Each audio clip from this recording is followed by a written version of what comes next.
Elisabetta watched on as Izuku would spiral out of control on a muttering spree as he continuously muttered about the pros and cons of an evil piece as he spoke about.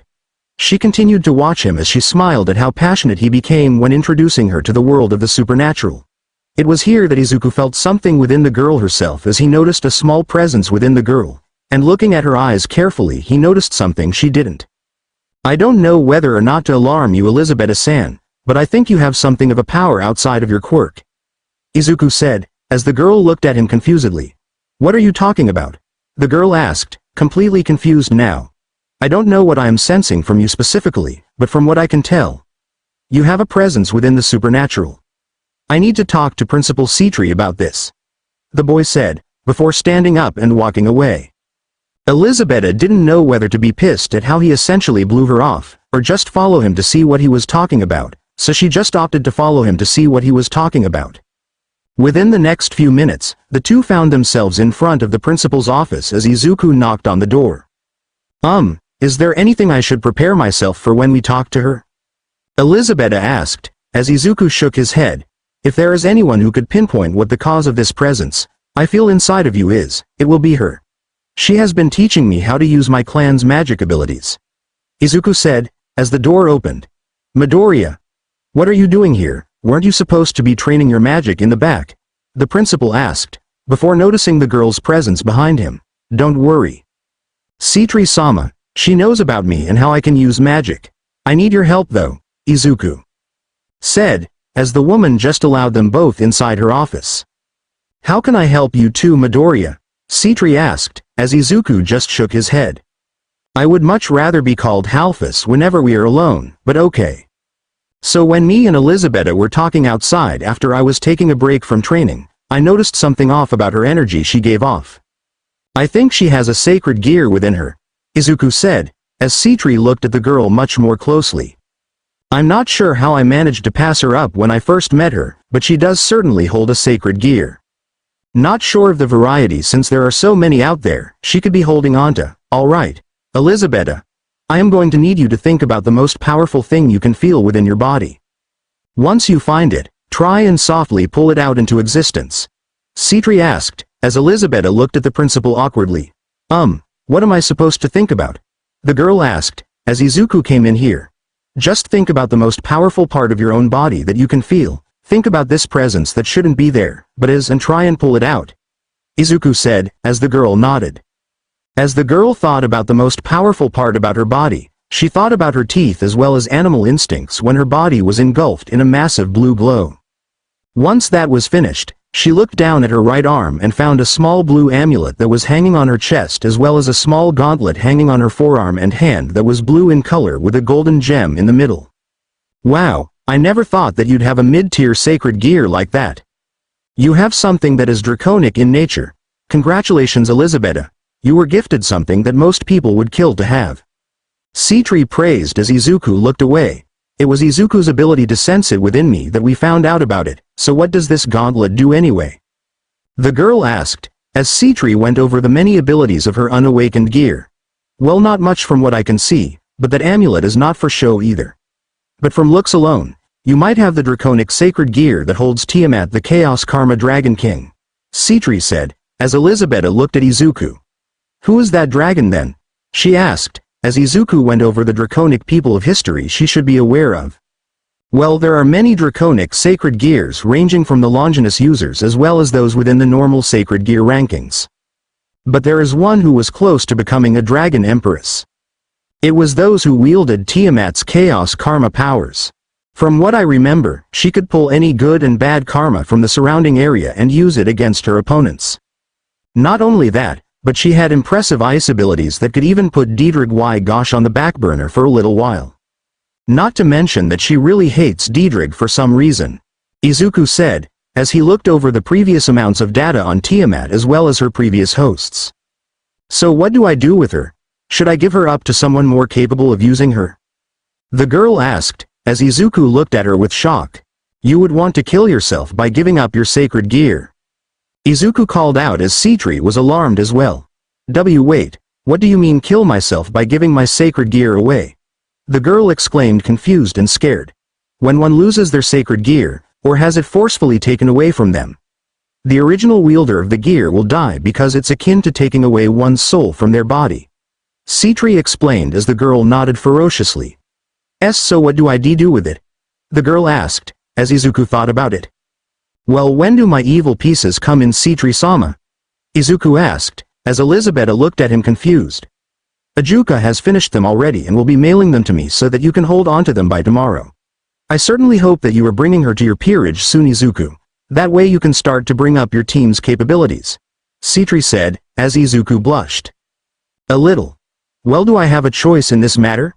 Elizabeth asked, concerned.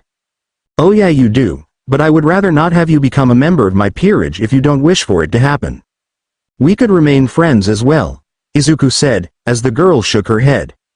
Well, that wasn't what I was expecting to hear when you brought up your evil pieces. I don't mind being a devil actually, I just hope what piece I become will be powerful. The girl said, as she smirked at Izuku. I was thinking you'd be a perfect rook. Izuku mumbled as the girl looked at him. What do you mean by that? She asked, as Izuku looked at her. Well, people with animal traits take on the animal whose quirk they possess is similar to that animal.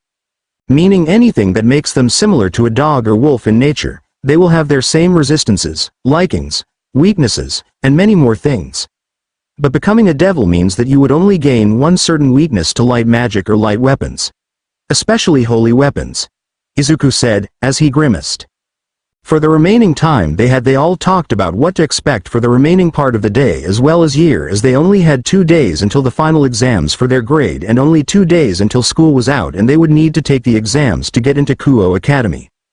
Once returning home, Izuku was entering the house in the dark as it was dusk out, when the lights suddenly came on as everyone shouted out loud. Happy birthday, Izuku! They all happily said, as the boy had immediately jumped back in fright holding his chest. What the group of people who were within the Hyoudou household didn't prepare for was Izuku pointing his hand out as a magic circle appeared out of reflex and wrapped them all up in a bunch of vines that were created from the boy's magic spell. Wait, Izuku. I thought you didn't have a quirk?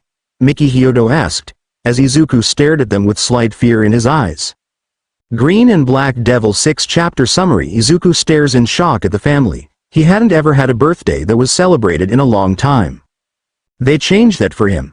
About a few days later, he saves a certain rabbit-themed heroine. Izuku stared at the small family as well as the smaller friend group of Issei as they stared at the boy with both confusio as well as slight concern. Izuku was shriveling up into a small ball onto the couch as he looked like he was being punished for something that he didn't do. As the family moved slightly closer to Izuku, they watched as he continued to make himself smaller as they sat down in front of him. Izuku, you aren't in trouble, but can you tell us how you manifested this kind of power? Miki Hyoudou asked, as Issei and his perverted friends looked at the boy with a sad smile of their own. It's something. That I've had my entire life. I only found out about my true heritage a few weeks ago. Izuku mumbled as they looked at him confusedly. What do you mean true heritage? Goro asked, softly as Izuku looked at them. Someone came up to me because they could feel my magical presence. I can control magic as if it was nothing. I was training on how to use the power effectively. I didn't mean to not tell you all about it, honest. I was going to tell you all about it when I mastered it. Izuku said, as the entire room looked at him quietly. Izuku lowered his head after a few minutes as if he was waiting to be punished for this action of not informing them about this power he held. I don't know about mom or dad, but having the ability to wield magic at your disposal makes you all the much cooler. I can't wait until I can use magic of my own if you can use it, Issei said, as his friends looked at him weirdly.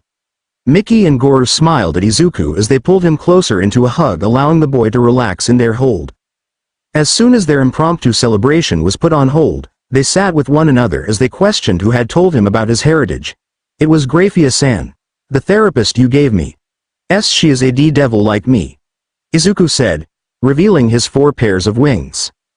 The family looked at it as Issei made sure to look at his 4 pairs closely. So is the amount of power you can wield congruent with the number of wings you have? Issei asked as Izuku nodded. I have 6 wings in total, meaning that in terms of raw power that I can use when I gain access to it, I will be capable of going up against those who are in the high tier of high-class devils. The higher number of wings I have,